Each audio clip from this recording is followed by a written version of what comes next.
বাংলাদেশের নদীপথ থেকে এই প্রেস ক্লাবের সামনে হাজির হওয়ার একটাই লক্ষ্য, সেটা হলো বিআইডব্লিউটি এর ইজারার নামে সারা বাংলাদেশের নৌ সেক্টর একটা নৈরাজ্যে পরিণত হয়েছে। তারা মালিকদের সাথে, মালিক সমিতির সাথে কোনো আলোচনা না করে একের পর এক আপনার ইজারা বৃদ্ধি করছে। গেল বছর যেখানে পার স্কোয়ার ফিটে 20 পয়সা ইজারা ছিল, এবছর এইটা 60 পয়সা ইজারা করা হয়েছে। এবং জাহাজের মাল কিনি আমরা, মাল বিক্রি করে বিআইডব্লিউটি, উনি কি করে আমার মাল বিক্রি করে? ওনারা পারে আমার টনিসের উপরে একটা ইজারা আরোপ করতে, কিন্তু আমরা ইতিপূর্বেই দেখেছি আমার মাল তারা বিক্রি করে। আমি কয় টাকায় মাল কিনলাম উনি কি করে জানে? উনি আমার মাল 60 পয়সা করে বিক্রি করে দিয়েছে। সাথী ও বন্ধুগণ, আজকে এই নৌ সেক্টর সারা বাংলাদেশের 80% পণ্য যেখানে বহন করে, সেই নৌ সেক্টর আজকে ধ্বংসের লাশ প্রান্তে দাঁড় করছে।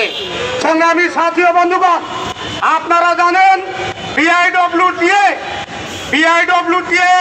এক একটা ইজারা দেয় 2 লাখ, 5 লাখ, 10 লাখ।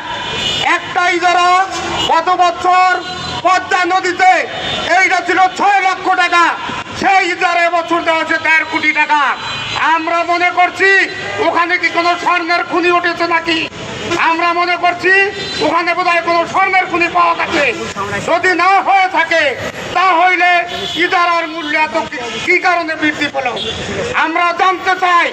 এবং এই যে বাংলাদেশে যে ইজারা 1 লাখ টাকা ইজারা দিচ্ছে, ওইখানটা 50 লক্ষ, 60 লক্ষ, 1 কোটি টাকা তাদেরকে ইজারা দেওয়া হচ্ছে, তারা চাঁদাবাজি করছে।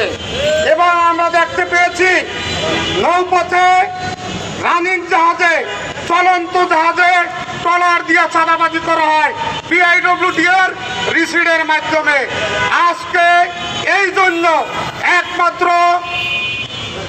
একমাত্র বিআইডব্লিউটি এর ইজারার চাঁদাবাজির কারণে আজকে এই জাহাজ মালিকরা প্রেস ক্লাবের সামনে হাজির হয়েছে। তারই সাথে সাথে আমি বলতে চাই, আমি বাংলাদেশ লঞ্চ লেবার অ্যাসোসিয়েশনের বালকের শাখার সভাপতি। আমি বলবো এই সেক্টর যদি ধ্বংস হয়ে যায়, আমার হাজার হাজার শ্রমিক বেকার হয়ে যাবে। তাই আমি আজকে এই মালিকদের সাথে একত্রিত পোষণ করছি। কারণ হলো সেক্টর না থাকলে মালিক থাকবে না, মালিক না থাকলে শ্রমিক থাকবে না। সংগ্রামী সাথী ও বন্ধুগণ, আজকে আমরা লক্ষ্য করছি সারা বাংলাদেশে একটা নৈরাজ্য সৃষ্টি হয়েছে, যেখানে যার যেভাবে ইচ্ছা এইভাবে চাঁদাবাজি করছে, এইভাবে সন্ত্রাসী করছে। অথচ সরকারি একটা প্রতিষ্ঠান বিআইডব্লিউটি তারা ইজারা দিছে, কোথায় ইজারা দিছে, কোন ঘাটে ইজারা দিছে, ওই ঘাটে তাদের ঘাট পয়েন্ট আছে কিনা কিচ্ছু দেখছে না। অফিসে আইসে ইজারা দিছে, কতটুকু ইজারার মাপ, কতটুকু 500 গজ। এই 500 গজ এখানে মাপ দিলে ওই পর্যন্ত হবে 500 গজ। কিন্তু তারা লাগছে সীমানায় দিয়ে কি করছে, সীমানা লাগছে এই থেকে সিলেট পর্যন্ত আমার সীমানা, মানে সীমানা এমনি লাগছে হলে 500 গজ, সীমানা লাগছে এই যে সিলেট পর্যন্ত।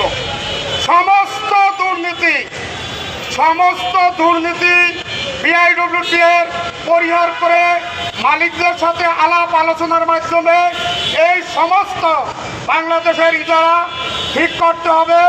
যেখানে ইজারা না দেওয়ার মতো না, সেই ইজারাগুলো বাতিল করতে হবে। মাননীয় প্রধানমন্ত্রীর কাছে আমার আহ্বান, উনি বাংলাদেশে ক্ষমতায় এসেছেন বিপুল ভোটে, অনেক সংখ্যাগরিষ্ঠ নিয়ে বাংলাদেশে ক্ষমতায় এসেছেন। উনিও চাবে না এই সেক্টর ধ্বংস হয়ে যাও। সরকার বলে নাই বিআইডব্লিউটিকে যে তোমরা চাঁদাবাজি করে তারপরে সরকারের ফান্ডে টাকা জমা দাও, এটা কিন্তু সরকার বলে নাই। কিন্তু বিআইডব্লিউটি দিয়ে এই চাঁদাবাজির প্রতিবাদে আজকে যে মালিকরা এখানে মানব বন্টন করেছে, বাংলাদেশ নৌযান শ্রমিক federation, Bangladesh launch labour association সহ সমস্ত নৌ শ্রমিকরা এই মালিকদের সাথে একাত্রিত পোষণ করে আমরা আমার বক্তব্য শেষ করলাম। দুনিয়ার মজদুর এক হও। সবাইকে ধন্যবাদ।